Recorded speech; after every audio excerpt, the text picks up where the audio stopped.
Chers frères et sœurs bien-aimés dans la foi, nous voici au 4e dimanche de Carême, un dimanche qui restera gravé dans nos mémoires, mais surtout dans nos cœurs. Le premier dimanche de notre histoire certainement où, bien que les portes de nos églises sont restées ouvertes et que nous ne sommes pas alités, et par respect de ne pas nous contaminer les uns les autres, nous vivons la communion depuis nos maisons. Oui, je suis de tout cœur avec vous, depuis Steinhausen, lieu de ma communauté religieuse. Oui, nous sommes appelés en ce moment à nous abstenir de beaucoup de choses, ne pas se donner la main, ne pas nous fréquenter et réciproquement, d'éviter les foules. Oui, nous sommes même appelés à nous abstenir de l'Eucharistie.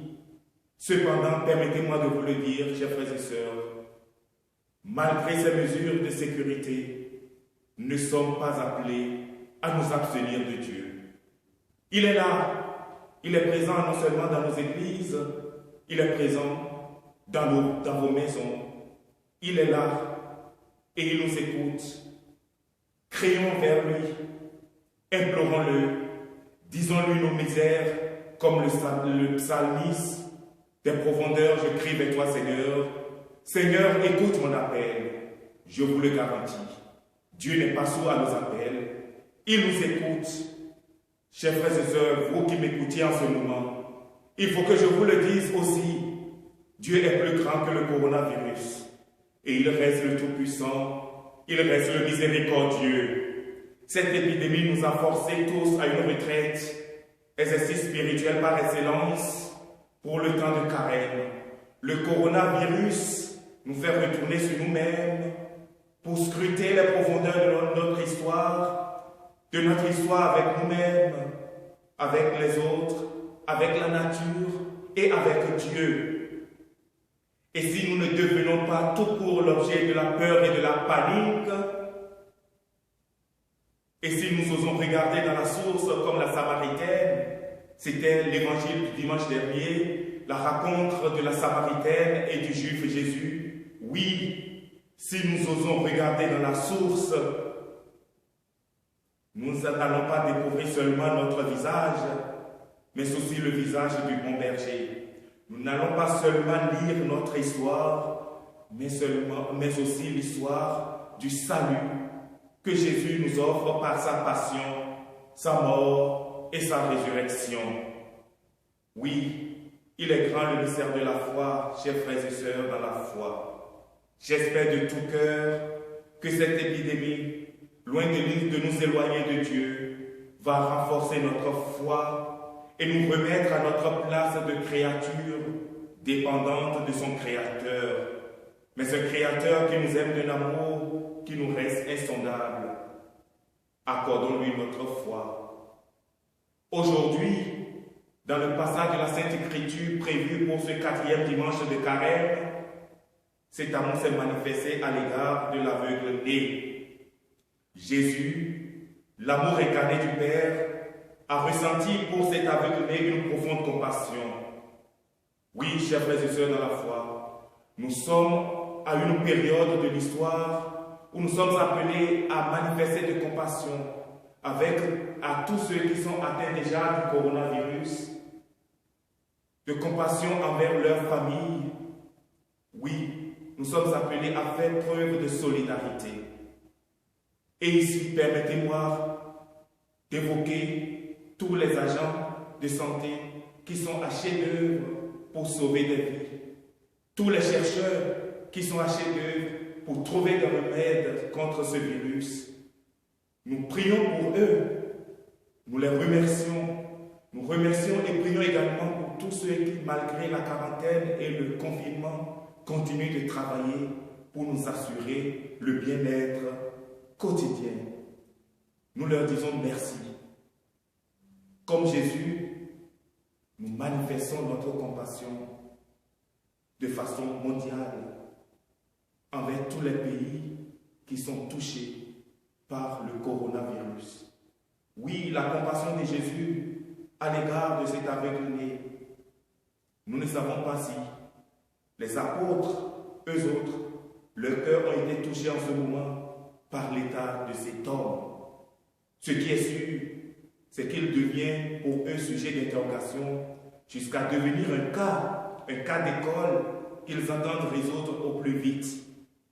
Aussi demandent-ils sans tarder à notre Seigneur Jésus-Christ, pour se retrouver dans un tel état d'aveuglement, est-ce lui qui a péché ou est-ce ses parents? Belle et bonne question, chers frères et sœurs dans la foi, qui rejoint parfaitement les propos que nous entendons souvent autour de nous et que nous avons peut-être nous-mêmes formulés un jour. Face à une souffrance ou un drame qui venait de se produire dans nos vies. Mais qu'est-ce que j'ai fait de mal pour qu'il m'arrive une chose pareille? Qu'est-ce que j'ai fait au bon Dieu? Pourquoi me frappe-t-il ainsi? Peut-être est-ce ma famille qui a fait quelque chose qui n'allait pas? Et je paie maintenant les erreurs de mes ancêtres. Et Jésus de répondre, mon enfant, qu'est-ce que tu vas penser là? Si cette maladie vient de s'immiscer dans ton corps, si une infirmité blesse ton existence, ne va pas en chercher les raisons du côté du péché ou de la punition divine. Ni Dieu mon Père, ni ton état moral ne sont la cause de ton état de santé. Si les cellules de ton corps s'abîment, ou si tu es sorti du ventre de ta mère avec un handicap, tout cela est dû à la matière défectueuse. Que veux-tu, dit le Christ. Souvent la nature fait à l'homme un sale coup dans le dos, ou dans la tête, ou dans les jambes. Mais encore une fois, je te le redis, mon enfant chéri, ton mal ne vient pas de Dieu. Mes frères et sœurs bien-aimés, cette réponse de Jésus est extrêmement consolante, surtout en ce temps de coronavirus. Ce n'est pas Dieu qui nous a envoyé le coronavirus. Gardez la réponse de Jésus à jamais dans votre mémoire. Et dites-vous toujours face au mal qui vous assiège, que le Christ, loin d'en être l'artisan, est de votre côté. Il pleure avec vous, croyez-moi, sur les maux qui vous étreignent.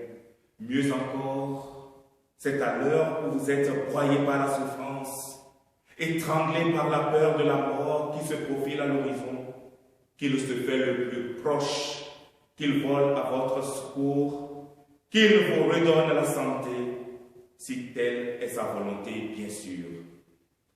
Car évidemment, chers frères et sœurs dans la foi, ne m'en veuillez pas de vous dire la vérité que vous connaissez par cœur. Il faut bien mourir. Et pour mourir, il faut bien que le corps fasse des siens. Mais en attendant l'heure de cette dernière heure, Dieu peut nous dégager des malheurs qui nous enserrent. Il peut faire qu'une tumeur disparaisse, qu'une pathologie lourde fonde comme neige au soleil. Il le peut. Et en vous disant cela, je repense pour ne prendre qu'un exemple à la sœur Simon-Pierre de la congrégation des maternités catholiques qui, atteinte par la maladie de Parkinson et se trouvant au dernier stade de la maladie, par une simple invocation au bon pape Jean-Paul II, fut guéri instantanément. Encore une fois, mes frères et sœurs, Dieu notre Père peut tout. Mais bien évidemment, à la mesure de notre foi, ce qui revient à dire à la mesure de notre confiance en lui. Que cela soit bien clair dans nos cœurs ce matin, mes frères et sœurs. Dieu ou notre péché ne sont pas responsables de nos états de santé défectueux. Qu'est-ce que Bernadette Soubirous a pu bien faire pour mourir à l'âge de 35 ans? Dites-moi, qu'est-ce que Thérèse de l'Enfant Jésus a pu bien faire pour mourir à 24 ans? Qu'est-ce que Dominique Savio a pu bien faire pour mourir à 15 ans? Qu'est-ce que la petite Anne de Guillet a pu bien faire pour mourir à 10 ans? Qu'est-ce qu'ils ont fait, tous ces grands amis du Christ? Eh bien, je vais vous le dire, ce qu'ils ont fait. Ils ont fait du bien, que du bien à la planète entière. Aussi, je vous en prie, dites-vous à vous-même que que Dieu ne veut pas la mort prématurée des êtres et qu'il a de la peine de nous voir souffrir. Et à l'heure de notre mort, c'est bien lui qui nous accueille. Chers frères et sœurs, bien-aimés dans la foi, au moment de la mort, permettez-moi de le rappeler, l'homme musulman, l'homme juif, l'homme hindouiste, l'homme bouddhiste, l'homme athée verra le Christ crucifié et glorifié.